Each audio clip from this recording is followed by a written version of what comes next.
20 दिन, सिर्फ 20 दिन बचे आपके एग्जाम्स के लिए और यही 20 दिन डिसाइड करने वाले हैं कि आपका रिजल्ट क्या होने वाला है। हेलो एवरीवन, राधे राधे श्री हरिवंश, कैसे हो आप सब। मैं जानता हूं इस टाइम आपकी सिचुएशन क्या होगी। लास्ट ईयर मैं भी इसी सिचुएशन में था जब मैंने मई 2024 के एग्जाम्स क्लियर करे थे। एक तरफ पढ़ाई का कांस्टेंट प्रेशर, दूसरी तरफ रिलेटिव्स का और पढ़ाई कैसी चल रही है का सवाल होता था, और आखिर में बस 10 मिनट फोन चला लेता हूँ का ट्रैप। बिलीव मी, ये लास्ट का स्ट्रेच सबसे ज्यादा टफ लगता है, लेकिन ये 20 दिन ही गेम चेंजर बन सकते हैं। अटेम्प्ट स्किप कर दूं क्या? अरे मेरी तो अभी प्रिपरेशन हुई ही नहीं है। अरे कॉन्फिडेंस नहीं आ रहा यार, रहने देता हूँ। अरे काम करता हूँ, सिर्फ पेपर दे आऊंगा, तैयारी को छोड़ो। अरे अगली बार तो पक्का रैंक लाऊंगा।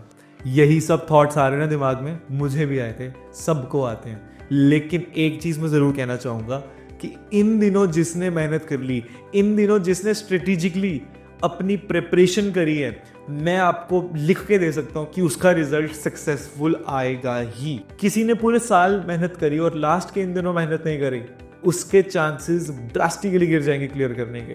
और किसी ने पूरे साल इतनी अच्छी पढ़ाई नहीं की, लेकिन इन दिनों उसने डट के स्ट्रैटेजी से प्रॉपर तरीके से अगर प्रिपरेशन करी है, तो उसके chances of clearing the exam drastically बढ़ जाएंगे। So without wasting any more time, let's jump to the main part of the video. सबसे पहले हम बात करेंगे टाइम डिवीजन प्लान का।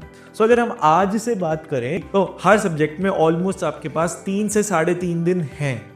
तो अपने प्रायोरिटी वाइज हर एक एग्जाम को 3 से 4 दिन दे दो और फर्स्ट डे उस पूरे सब्जेक्ट की रिवीजन करो, सेकेंड डे उस पूरे सब्जेक्ट के मॉक टेस्ट दो।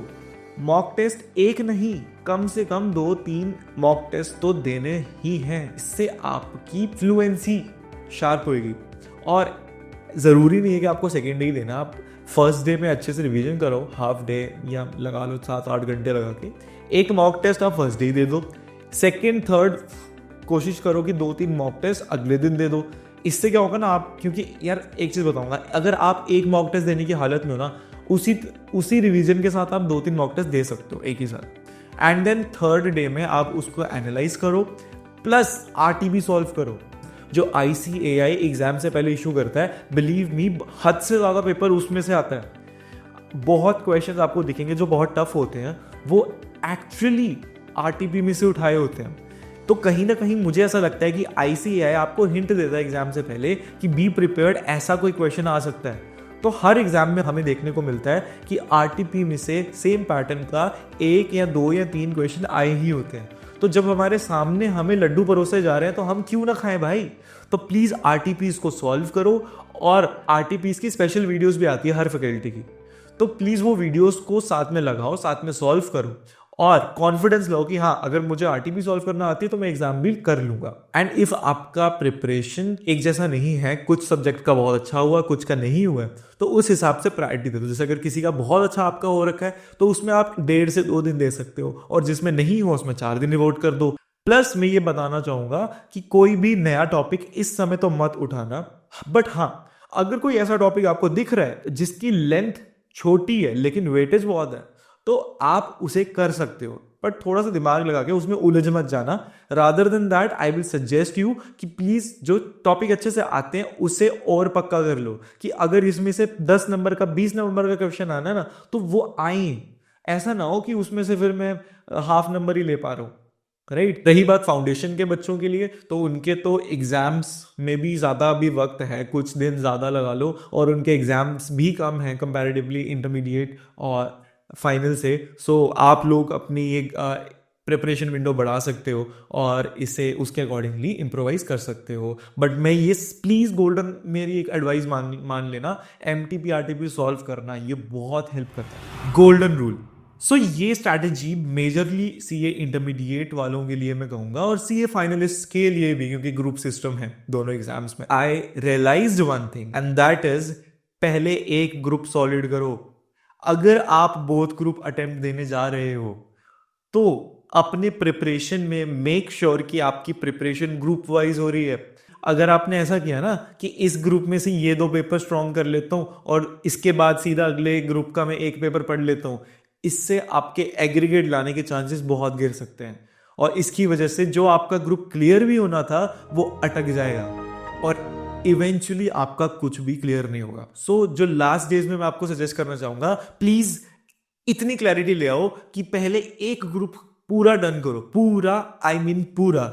मतलब अगर 3 पेपर है तो उसमें से ये नहीं होना चाहिए कि एक अच्छे से कर लिया चलो बाकी दूसरे ग्रुप में कर लूंगा।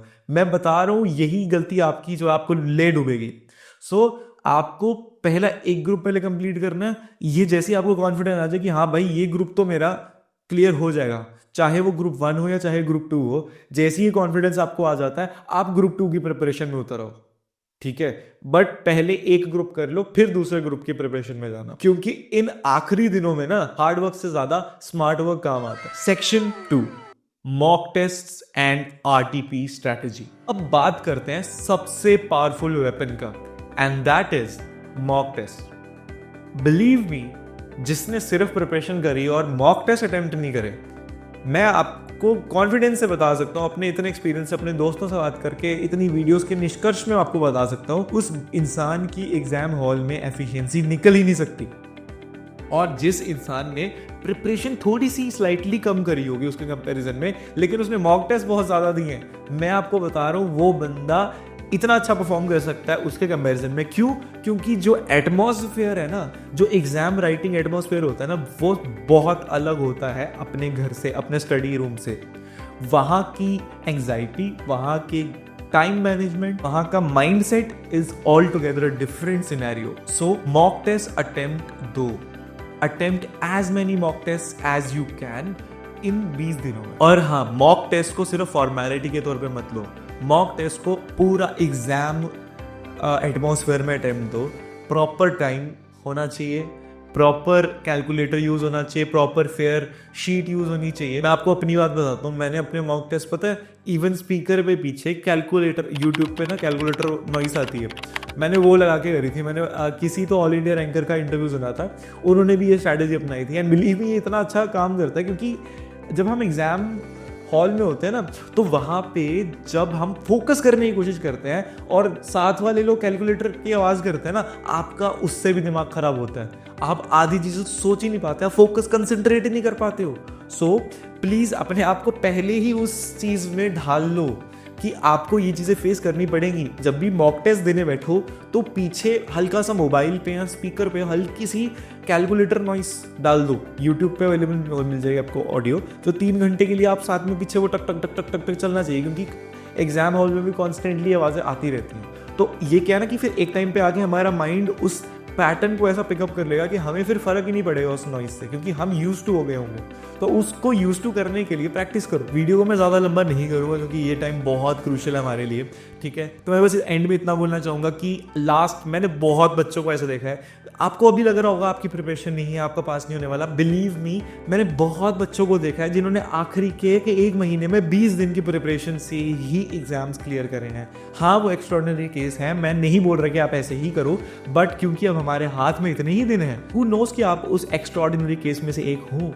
सो प्लीज गिव अप मत करो, जितना आता है उसको अच्छे से अटेम्प्ट दो, उसकी प्रैक्टिस करो। मैं बता रहा हूँ आपको, अगर आपका 60% सिलेबस भी हुआ है ना, उसी को अच्छे से प्रिपेयर करो, उसके मॉक टेस्ट दो, क्योंकि जितना हाथ में आया है ना उसको जाने मत दो, उसको गवाओ मत। कोई भी ऐसा चांस ना हो कि उसका कोई क्वेश्चन आपको ना आता हो, ठीक है। पॉजिटिव रहना है, भगवान पे भरोसा रखो। I am praying for you all, Radha Rani आप सबको पास करें। जो ये वीडियो देख रहे हैं और जो नहीं भी देख रहे हैं, भगवान उन सबकी मेहनत सफल कर दें और सभी अपने अपने एग्जाम्स में क्लियर हो। आई होप आपको इससे कुछ हेल्प मिली हो।